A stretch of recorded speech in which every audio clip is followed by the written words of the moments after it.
Okay, I've got a question. What do a toy drive, a really free-spirited grandmother, and daily quotes on the refrigerator have in common? Well, somehow, believe it or not, they're all key plot points in 2022's A Magical Christmas Village. We've got a lot to talk about, Josh. We do, Jennifer, and we will unwrap it all on this episode of Do You Watch What I Watch? If you like holiday movies from the classics to newbies, let's sit down and watch, then have a talk with Jennifer and Josh. Sit down and watch, then have a talk with Jennifer and Josh. Hi, friends. I'm Jennifer. And I'm Josh, and as you can see, I have spruced up the home set here for the podcast, Jennifer. Yes, so for our audio only listeners, since this started as a podcast, let me just say it looks like Santa stood back and just threw tinsel and ornaments all about Josh's sloped ceiling behind him. There's red, Everywhere, there's green, there's gold, there's garland, everywhere, everything you everywhere. want. And I We will have a put modest pictures. small tree. More to Well, come. you've got room to grow. We will post Yes. pictures, of course, on our social media. And by the way, we've been doing some things on social media that have really started to take off, and we're pretty excited about it. So be sure and subscribe to us on YouTube. We're also on Instagram. We're also on Facebook. And Jennifer, we're also on TikTok, right? Lord help us, we've gotten on TikTok. Here we go. I am too old for TikTok, but I downloaded it and we're hashtagging and we're getting likes and not virality, but virality for us. I mean, it's Right? really taken off in 24 hours. So We are find us on doing TikTok at Do You Watch What I Watch? doing all of the things. And we're not just doing it to talk to you. We're doing it because we want to hear from you too. And one way that you can get involved with the podcast is joining us for our new What I Hear segment. And so, what we're going to do is we want to hear from you, your feedback on the movies that we're reviewing. You can send us a quick voice memo or a quick video, and we will fold it into the podcast, right, Jennifer? You can also email us at doyouwatchwhatIwatch@gmail.com if you prefer that. And like Josh said, we just really want to be interactive because the best part about these movies, the reason we started this podcast is to really laugh and love about them together. So we want to spread the Christmas cheer, spread the good news, and Spread it create a everywhere. community here. Exactly, exactly. And so let's get into it with the summary on this episode's movie, A Magical Christmas Village. What do we got here, Jennifer? Straight from IMDb, it follows Summer's life as her mother Vivian and daughter Chloe move in with her. Vivian sets up a miniature Christmas village. As Chloe begins setting up the figurines, real life events seem to mimic the scenes she creates. So this was your pick for the week. Yes, and I have no regrets. I stand by it. The synopsis captured me, and it has Alison Sweeney, Luke Macfarlane, Marlo Thomas. What more do you want? But also, if wait, there's more. It was a unique plot point, and I love A Christmas Village. My dad has always had one for years he puts up, Oh, and I think they're very quaint and sweet. Sidebar, I was also a huge That Girl fan with Marlo Thomas starring in it when TV Land, that channel emerged. I was an mm-hmm. old soul, I guess. So it checked all my boxes. We'll see how that holds up. Dot, dot, dot. Much to discuss. So let's just go Mm. ahead and get into it. All right, we open on the most magical of intros. It makes me want to run out and buy a Christmas Village today. It was slow-mo, intricate details of a Christmas Village. Do you have a Christmas Village, Josh? I don't have a Christmas village. This certainly made me want to explore the possibility of a Christmas village. I will tell you, Jennifer, I was slightly annoyed because it felt like this credit montage we got at the very beginning of the movie lasted forever.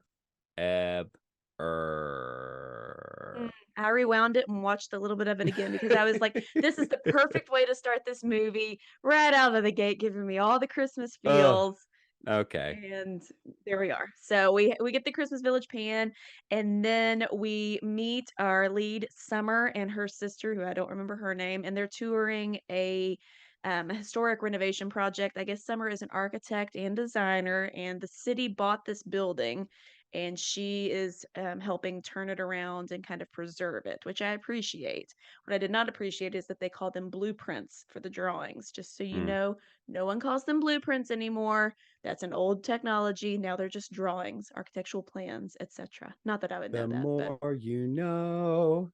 blueprints, you hand drafted things and ran it through a computer, and it had chemicals, and it would turn everything that wasn't drafted blue.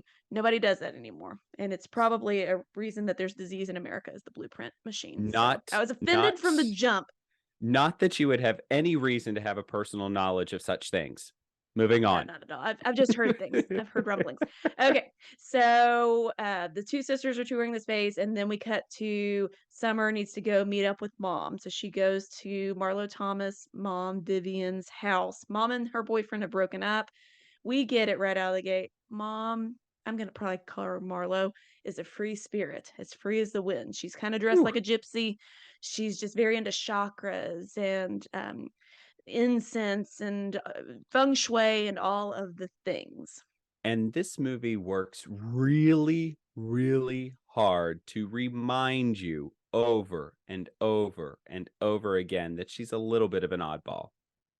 She's Maybe a little bit of a bit too dingbat. hard. Yeah, maybe a little Maybe bit she too hard. wasn't the most present mother, whether we get into some family issues later on. So, For sure. anyways, her and the boyfriend broke up, so she's got to get out of the house. She's packing up stuff, and they are terrible at packing a car. I mean, Summer's just chucking valuables in there willy nilly. There's no Tetrising of this trunk. It's just shoving it all in, and then they stand back, and Marlo says, "Well, this is it."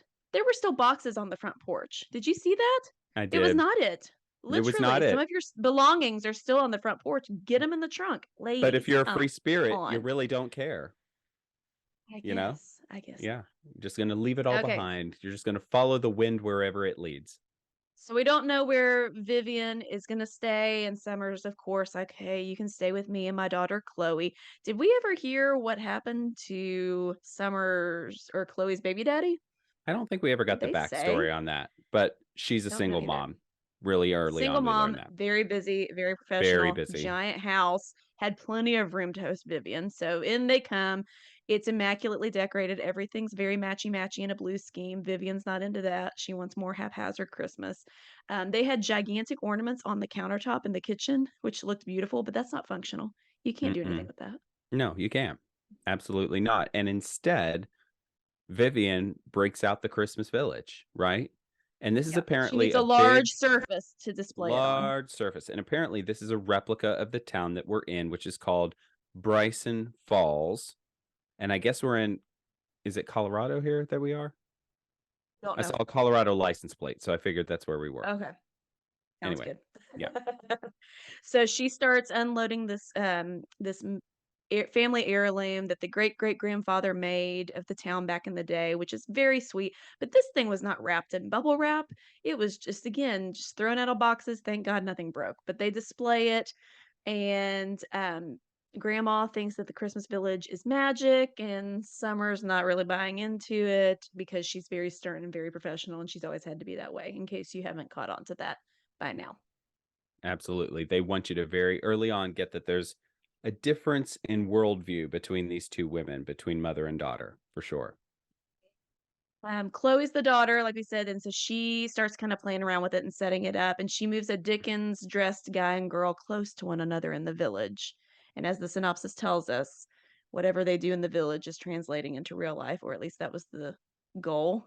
I don't know that really carried through as much as it could have, but that's where we get the first hint of magic. So we go back to the historic preservation site and meet Ryan, who's played by Luke Macfarlane. He's our guy, our lead, and he nearly scares Summer into falling off a ladder, and that's their meet cute.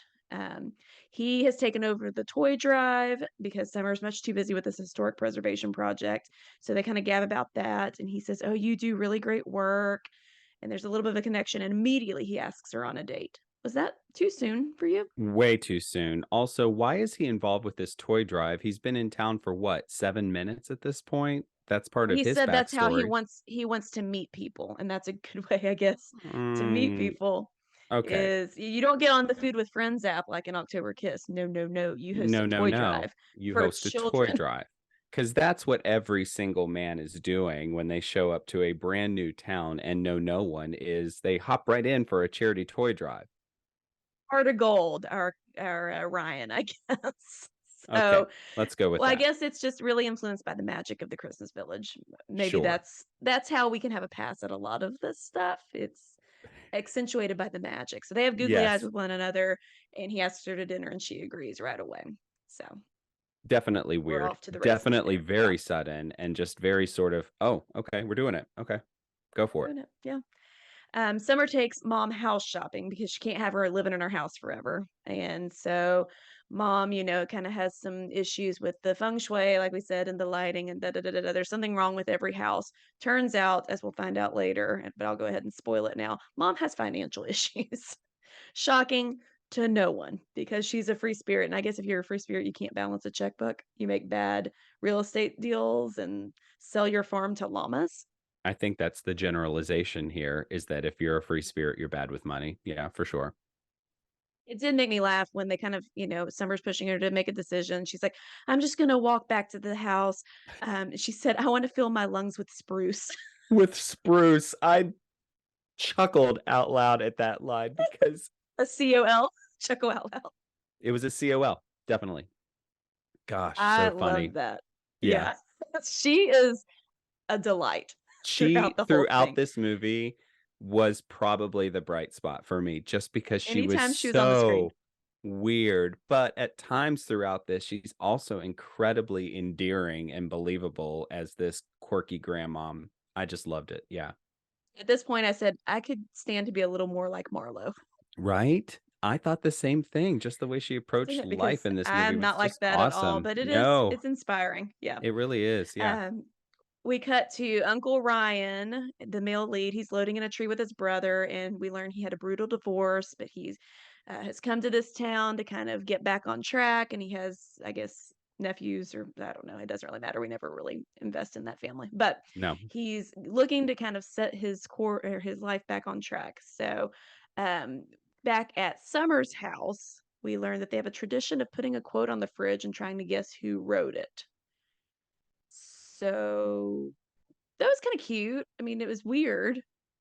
It seemed a Like, little bit out of left field, but I was like, okay, I guess it was that's different. At first, I thought it was only Christmas quotes, and I was here more for that, mhm. but they did one Christmas quote, I believe, and then everything else was just kinda willy-nilly. Well, I did this thing where I was like, should I pay attention to what the quote is, believing that it has something to do Mm, with the plot of this movie, and then come to find out it has zero things to do with the plot of the movie. It's just it sort of was a thing that about would've the been good family. if it had something related. Yeah, no, it didn't. It sure didn't. Could have been some added So, magic, dare I say. Mm, that'd have been nice. yeah. We see at the grocery store, which is like a Bobo Whole Foods, that Vivian. Oh no, I made Josh nearly spit out his drink. No. I literally wrote Bobo Whole Foods on mine. Oh no, our It literally lexicon is was. getting more narrow. We're merging into one Seriously. podcaster. Uh, so they're at Bobo Whole Foods, and Ryan meets Vivian, and I thought they had an incredible amount of chemistry. More Like, so, dare I weirdly say, than so. Yeah. Ryan and Summer. Yeah. If you, dear listener, could see the conversation that they're having about organic farm grown potatoes, you'd be like, this is the couple of the millennium right here. I mean, it's just staggering the level of chemistry they have here. Popping off the screen, and it starts Yeah. because she's on the phone talking to somebody saying freedom is glorious, and he looks at her and says, "Freedom is glorious." Oh, Not that I was eavesdropping. Freedom is glorious. It's like, what is this pickup line? It was weird. It was really weird. it was weird. But they wanted to develop that relationship with those two really quickly, and that's how they did it at Bobo Whole And Foods. they don't realize that Vivian is Summer's, or he doesn't realize Vivian is Summer's mom until the very end of the movie, which I guess was supposed to Right. be a big reveal and surprise, and it kind of fell flat for me, but whatever. Yeah. So Chloe's back at the Christmas village, and she moves the male and female Dickens couple into the gazebo. Which you have to pay attention to those moments, because if you miss those moments, then you're going to miss the magical things that unfold throughout this entire movie. So, yes. The So they're in the gazebo now. Summer and Ryan go to dinner and they bond over how they're list makers and they love historic preservation and et cetera, et cetera. And they stumble upon the gazebo and we get our red peacoat moment in all caps, I wrote. Their flirting is at a 100, but they seem just goofy together, but not goofy as in I'm endeared by it, just weird. It's weird chemistry.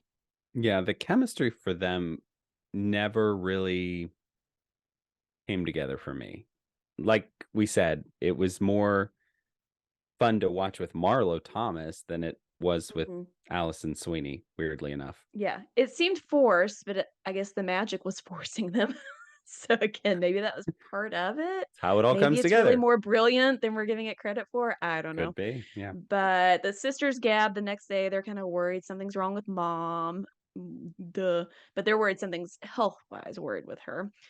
Chloe then takes the little figurines and puts them on a skating rink. And what do you know?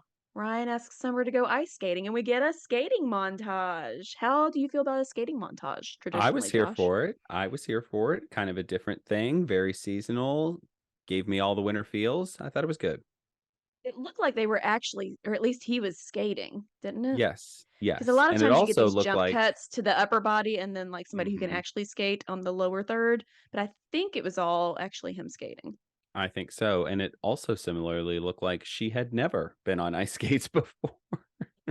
She looks like me. Now, I don't think you were there, but years ago, a bunch of us went ice skating, and your lovely wife was there, and she's, pirouetting, or I don't even know, triple lutzing, whatever the terms are. She's zipping around because she's good at everything. And Were I we at was the clung to the Sportsplex? side like the Garfield things in the car with the Hang in suction there. cups. I'm just stuck. Like I cannot move. I can't breathe. It's terrible. I hate ice skating. Was that at Centennial Sportsplex? Yes. I was there. That was like our third date. Oh, see, Oh, it all comes together. And oh, similarly, well, it starts to come together for Summer and Ryan on their little ice skating adventure when they take a tumble because wouldn't you know, Chloe had actually caused them to stumble on the ice in the magical village, and then they stumble in real life. It's at this and point, Jennifer, that I write, is this voodoo? I wrote the same thing. I wrote, "What in the Christmas voodoo is this?" I think from now on, listeners, we'll just do one of us doing the synopsis every week because we have the exact same thoughts. Apparently so. Yeah, it at least they were doubling down on the magic at this point, but it was like the power that this village has. My gosh. Yeah. So at least at this point, grandma then takes a little person that I guess is supposed to be hers and puts it in front of her favorite house in the village. That it's not for sale, but she's always loved the house. And I was glad they did that because until this point, it was only Summer and Ryan interacting in the village. And I almost wish they had done more of this. I wish there had been like one other character that could have interacted in the village too, because otherwise it's just a love story. And I liked that we did get this sidebar of grandma, kind of dream boarding herself into her favorite house in the Did you village. notice that the lights on that house turned on when she did that? They did. They mentioned that Which, later. Did you catch it? They said, "Oh no, it's not lit," and the sister's like, I swear I saw hmm it lit up." yeah, Hmm. magical. So Summer and Ryan then go to a cafe and they scheme on renovating the old hardware store. And he's talking about load bearing stuff and all this, that, and the other. I thought he said he was a civil engineer, not a structural engineer, didn't he? Yeah, he does bridges. That was his whole thing, is that he travels around doing bridge engineering as a civil engineer. Hmm. Well, I just don't know that he was qualified for this S- project, but what do I know? What do you know exactly? Nothing. So at this Nothing. point, we learn mom is in financial trouble. It's out there. Summer stumbled upon, all these like past due notices and this, that, and the other, and the sisters don't know what to do to help. And that's kind of the end of that for now. It just keeps popping up. They don't know what to do. They want to help. They don't know what to do to help. Vivian runs by her dream house in the village in the real world, and it's suddenly for sale. Ooh. It's But then all Ryan walks happening. up and he may buy it. And I'm not surprised, or I am surprised he didn't say, "Hey, you want to move in with me, Viv?" Because again, their chemistry jumping off the screen. It was bizarre to me that he was out there just walking through a random neighborhood in this city, just kind of out and about, just happening to be there. I mean, was it magical? Hmm, I guess he hasn't made that many friends running the toy drive yet, so he was trying could to be. just traipse around the street looking for friends. He seems like a traipser to me. I called them the village people, but the people in the Christmas village were caroling, and so in real world, there's a construction worker and all kinds of people. No, in the real world, the family is hanging out, and they say, "Hey, our song is on," and they sing the 12 Days of Christmas. Why do people like Mm, singing this song? Do mm, not understand. It was like the Christmas calendar all over again, and I am triggered. yeah. And at But some point, right around now, so it's Vivian and her two daughters. And this conversation takes a nosedive when Vivian tells her daughter flat out, quote, "This need you have to manage things is exhausting." And I literally was got 'em. like, I feel that. Yeah, things got pretty real pretty fast Woo! because Summer, Yeah. they kind of spill the beans. Hey, we know you're in financial trouble. We want to help. What can we do? And she basically tells her, buzz off. I'm a grown woman and I will figure it out. And that you're not my keeper. And then Vivian moves out to the sis's house and doesn't even really say goodbye to Summer. Whoops. Whoopsie doo. Yeah. Not Summer and good. Ryan go on another date, and he has gotten a job out of state. Ruh-roh. And again, you can't just still talk to people if they're working out of state, I guess. So, Mm-mm. what are we gonna do? Summer's mom, Vivian, shows her her financial statements that she'll be just fine to not worry about her anymore, and she's gonna move back in with Summer. They kind of reconcile. So, Viv luckily doesn't have that many bags. She can just hop back and forth between houses. At this point, then we reveal it's a Christmas miracle. Vivian found Summer's dad's pension and she can get the dream house. Ah, Christmas magic This felt and a little yada yada financial to me. magic. Mm-hmm. The whole movie, while they're at all the Christmas things, Summer says she's not a costume person. She's not a costume person. But at the very end, it's the toy drive.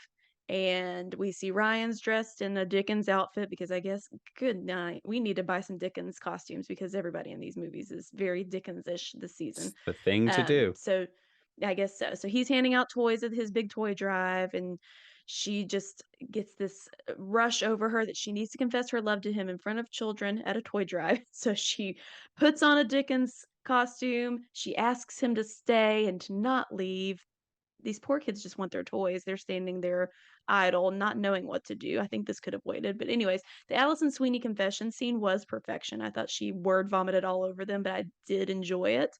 And everybody in the audience has their phones out to video this scene for some reason. I guess it was a big happening in the town. Right? Right? He reveals he turned down the opportunity in California, so everyone can live happily ever after. Chloe wishes for the best Christmas ever. She sprinkles fake snow on top of it, and lo and behold, it starts snowing But of in the course. real world. But of course. The end. They live happily ever after. Okay, it's time for our gold or coal segment where we each give 3 gifts. If it's more gold, it lights up our life, much like the Christmas village. If it's more coal, it's pretty dim. And if it's a tie, it's just a Merry Christmas. Josh, I'll go to you first. What stood out to you? What are you bringing to the pod? I am bringing to the pod some gold. I thought Marlo Thomas was just perfection in this role. I thought that she really added something to it. She was fun to watch. I thought she had some great lines. The material for her had good range. So she had some complexity to her character. She had problems. She had history with her daughters. There's obviously some relationship drama there. And I thought she did a great job playing it all throughout. So gold for her. Agreed. I will bring some gold just for the magical village element. Again, I'm not usually, I keep saying this, but I've drafted 2 magical movies. But I'm usually not huge on the magic movies, but I was intrigued by this. I thought it was a very cute concept. I do wish they would have doubled down a little bit more and had a little more like in the middle of the movie, I kind of forgot about the village aspect of it. But Mhm. I like what they tried to do, and I enjoyed watching it. I did too to a certain extent, but I am going to give a little bit of coal related to this for the simple fact that I had a problem with the child actress who played Chloe. I had a very hard time believing that in real life, a child who was 12, 13, 14 years old would spend as much time playing with grandma's figurines as this child did throughout this movie. We got so many scenes of her just taking these little characters and moving them around. And in my mind, I'm like, I'm sure this girl has a cell phone and a TikTok account and would much rather be hanging out with her girlfriends than playing with grandma's Christmas Village. I mean, did that bother you too? It didn't bother me. I noticed it, but I think just in the world of Hallmark movies, kids don't do TikTok, Okay, you're Josh. right. You're That's right. You're left right. to 30, 40-year-olds like us who make TikTok accounts to stay relevant. Oy vey. And but about halfway through, she started to catch on. Oh, you went ice skating? Oh, like I think she learned that she started to really believe in the village, and True, so true. I think that's when she kind of was more intrigued by it. Okay, I'll give you that. But still, for me, it was just a little weird. Anyway, I got it. your next one. I've got a piece of coal. I think there was too much focus on mom's financial issues. I Hmm. think we could have mentioned it. It could have been intertwined a little bit, but not. It was basically a B plot point, almost an A plot point. So that was a little distracting to me. I don't watch these movies to hear about people's financial issues. I want an escape. There you go. Makes perfect sense to me.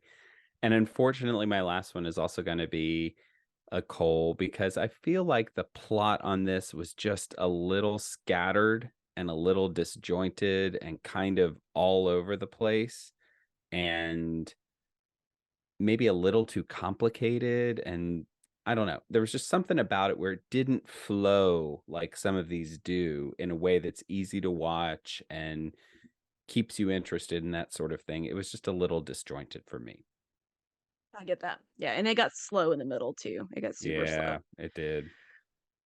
My last thing is coal as well. It pains me, but I love Alison Sweeney and Luke Macfarlane, but their chemistry was not there. I don't know what it was. Mm. Maybe it was because we were rushing through it because they were being controlled by a magical Christmas village, but it didn't check the boxes for me. I didn't buy it. I didn't really root for them. I didn't believe they'd make it past Christmas, honestly. So, sorry. So bottom line, we had more coal than gold here. Go ahead, Jennifer. Ugh. It Yeah, pains me. It it pains me. pains me too. So overall, we're really not so sure this is worth your time. We actually are going to say that it's pretty dim here. And this is actually surprising to me because going into the season, Jennifer, I feel like this is one that we were both like, this is going to be maybe one of the better ones this entire season. What do you think would have made it better for you? I think just kind of what we touched on already. And again, we're not experts at this. What do we know? But for me, if it had been a little lighter, a little more of the magic, like if Chloe had one of her friends that she was manipulating in the village, or there was another ancillary character, a townie or whoever, Hmm. that kind of introduced that element too, it maybe would have been better for me. And maybe part of it too, I didn't care about their relationship, and all of the village stuff was about getting Summer and Ryan together, and I just didn't buy it. I didn't really care. So that was my Mm. problem. What about you? I think for me, if it would have just been a little simpler to follow, right? I don't know that we needed the scenes with the quotes on the refrigerator. I don't know that we really needed, as we talked about, the complexity around mom's financial problems. I think there would have just been some ways that we could have simplified the characters, simplified the plot, and made it all a little easier to watch for me. Onward. And that, friends, is another episode of Do You Watch What I Watch? Hey, special thanks to Nick Schwartz for our theme song. And of course, to you for listening. If you like our podcast, be sure to review, subscribe, tell a friend. We'd love to see those 5-star reviews. We're also on Facebook, Instagram, and now TikTok at Do You Yeah. Watch What I Watch? Yeah. So give us a follow, comment. You can also connect with us on our website, doyouwatchwhatiwatch.com. And next time, we've got a new one from Hallmark coming your way. Yes, this was one of my draft picks and one I was pretty high on early on. Lights, Camera, Christmas. Here's the summary. It follows Carrie as she steps in as a costume designer for a holiday rom-com movie shooting in her hometown. She rediscovers her passion for costume design and finds herself falling for Brad, the film's famous leading man. We will have much to discuss, and until then, May your days be merry and bright. See you next time.